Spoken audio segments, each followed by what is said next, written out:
He only orders a cappuccino, but the barista reacts like he just broke the laws of the universe. A nearby cop reaches for his gun. Outside, a tank aims directly at him. Luckily, Guy notices the danger just in time and quickly changes his order to a regular coffee. Only then does everyone relax. Because in Free City, a world that claims to be all about freedom, only the people wearing sunglasses can actually do whatever they want. They can fly between buildings, drive supercars, carry weapons, rob banks, fight police, and turn chaos into entertainment. But Guy is not one of them. He is just an NPC, a background character programmed to live the same boring life every single day. He wakes up, greets his goldfish, and says, "Good morning, Goldie." Then he eats the same breakfast, watches the same show, puts on the same blue shirt, and goes to work at the same bank. Whenever players come in to rob the place, Guy and his best friend Buddy calmly drop to the floor like it is part of the job. To them, this is normal. This is life. But one day, everything changes. After work, Guy sees a mysterious woman walking down the street while humming a familiar song. The moment she passes him, time seems to stop. For the first time in his life, Guy does something outside his programming. He follows her. But before he can even start a real conversation, he gets hit by a train. Luckily, in Free City, NPCs always come back. The next day, Guy wakes up again. Same bed, same goldfish, same coffee order, same bank. But something inside him is different. When another robber smashes the bank counter, Guy suddenly feels that this life is meaningless. Then he sees the mysterious woman again outside. Buddy warns him not to chase her. She is a sunglasses person. People like them are above people like Guy. But those words only make Guy wonder one thing. What if he takes the sunglasses for himself?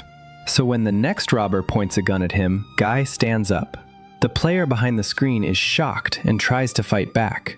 Guy gets badly beaten, but when he sees the woman again, he somehow finds the strength to keep going. He grabs the player's sunglasses and accidentally wins. When Guy steps outside and puts the glasses on, the world transforms. For the first time, he sees Free City the way players see it. Floating missions, health packs, cash rewards, weapons, vehicles, explosions.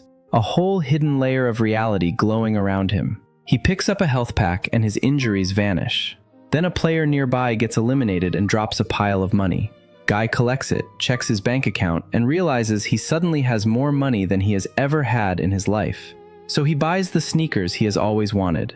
But before he can focus on finding the mysterious woman again, two strange figures stop him. In the real world, two Tsunami Studios employees, Keys and Mauser, have noticed Guy behaving strangely. They think he might be a hacker pretending to be an NPC, so they enter the game to investigate. One appears as an aggressive cop. The other appears as a police officer in a pink bunny suit. Guy has no idea what they are talking about. At first, he thinks it is funny. Then they start shooting. Guy runs into an old building, desperate to escape. When he accidentally activates the shoes he bought, they launch him up to the roof. Keys and Mauser chase him, even changing the game environment to trap him. Guy keeps running until he falls from a high place. At the last second, an inflatable item saves him, but no NPC can outrun the people who built the world forever. Eventually, Guy is taken down. The next day, however, he wakes up again like nothing happened. This confuses Keys. If Guy was a player, the game's online count should have changed when they removed him. But it did not.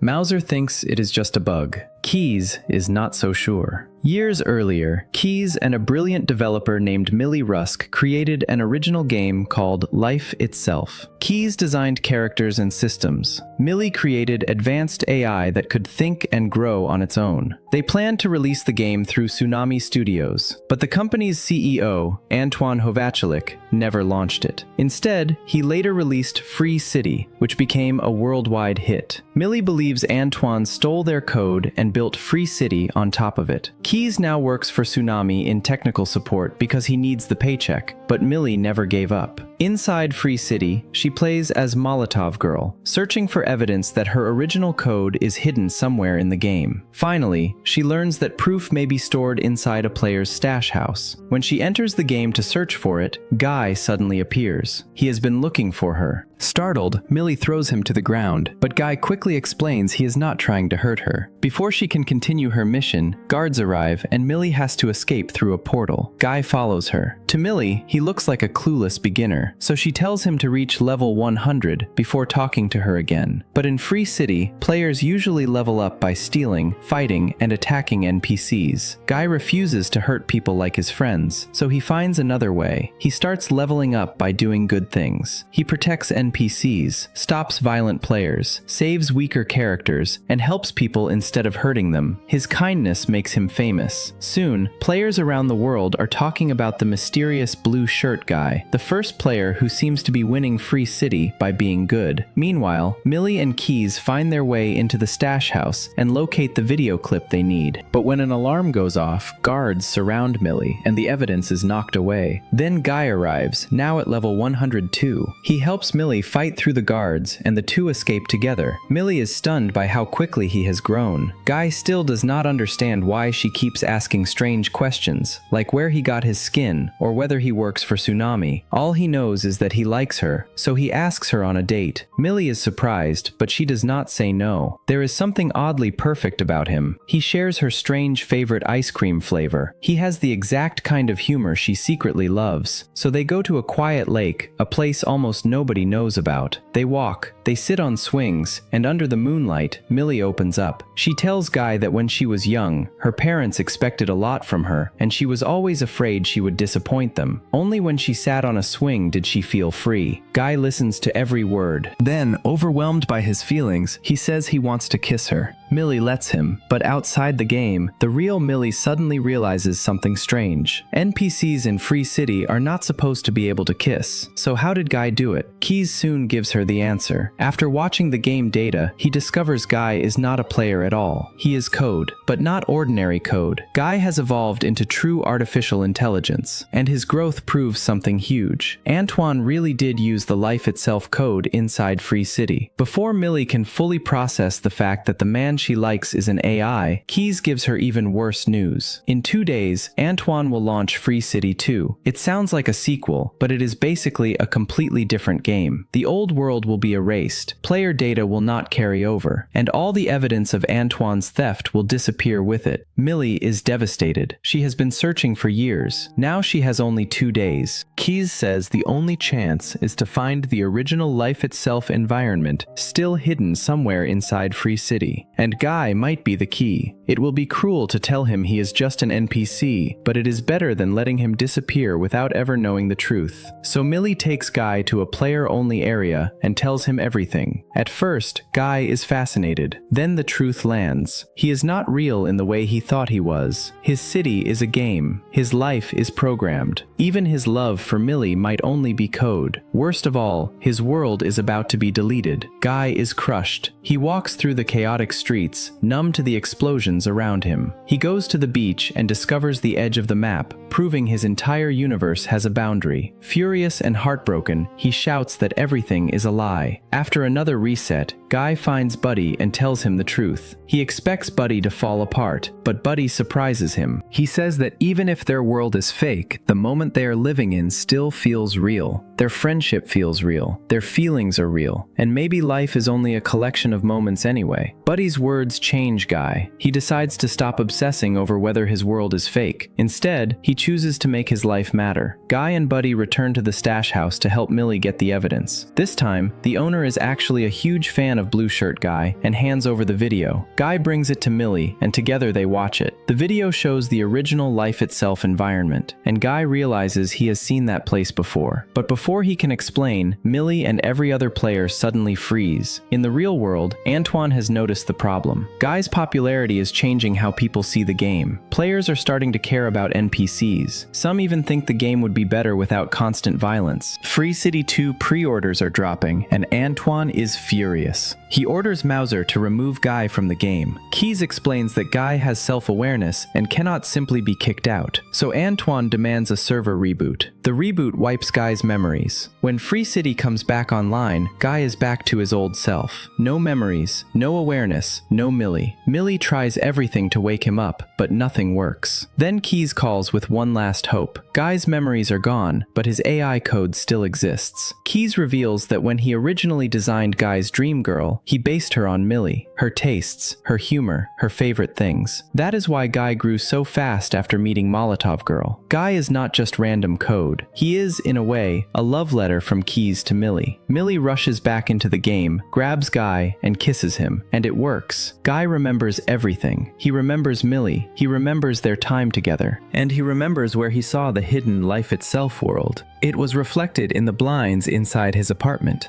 Antwan hid the original game environment beyond the ocean, but he forgot to remove its reflection from the city. There is only one problem. The ocean has a barrier. Nobody can cross it. Keys comes up with a plan to build a bridge through the game world, but Antwan will send everything he has to stop them. Guy knows he cannot do this alone, so he calls all the NPCs together and gives them a choice. They do not have to keep living as background characters. They do not have to be controlled forever. If they help him cross the ocean, he can help them reach a world without constant destruction, where they can choose who they want to be. By now, many NPCs have already started waking up. Guy's speech gives them courage. The next day, Free City breaks. NPCs refuse to follow their scripts. Players have no one to fight. The world goes strangely quiet. Furious, Antwan tries to remove Millie, but she is using a hidden account. With no NPC army available, he orders a full attack on the game world itself. As Guy and Millie race toward the ocean, buildings collapse around them. The ground breaks apart. Free City seems to be destroying itself. From the real world, Keys secretly opens a path and builds the bridge, but Antwan catches him and fires him. Keys expected that. Before leaving, he completes the bridge. Antwan panics. To stop the truth from being exposed, he kicks every player offline, including Millie. Now Guy must finish the mission alone. Luckily, Keys starts a global live stream before being removed. The whole world is watching. Then Antwan uploads his emergency weapon, Dude, an unfinished muscular version of Guy created for Free City 2.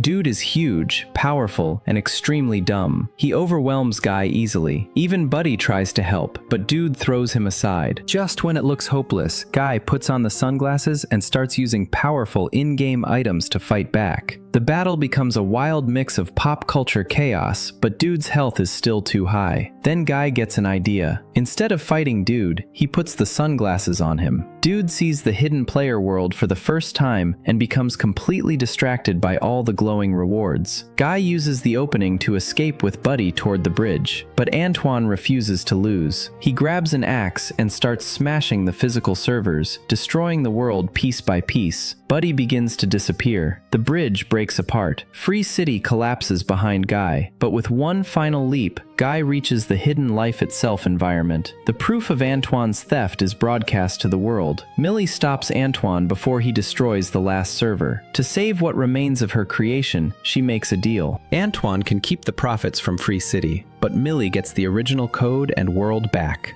Soon, Free City 2 fails badly because of bugs and poor reception. Antwan's reputation collapses. Meanwhile, Millie and Keys rebuild their original game as Free Life. There are no endless robberies or forced violence. The world is bright, peaceful, and full of possibility. The NPCs from Free City return. Buddy is restored. Guy becomes fully aware, with his own life and purpose. Millie is happy because she kept her promise. She gave them a better world, but she also knows she and Guy cannot be together. They belong to different realities. Guy understands that too, and then he tells her the truth. The reason he fell in love with her is because someone wrote that love into his code. He is not the one meant for her. He is only the message. The real person who loves her is in her world, and he has been beside her the whole time. Millie finally realizes what Guy means. Keys created him. Keys built Guy around all the things he loved about her. The shared tastes were never coincidences. They were the quiet shape of Keys's feelings.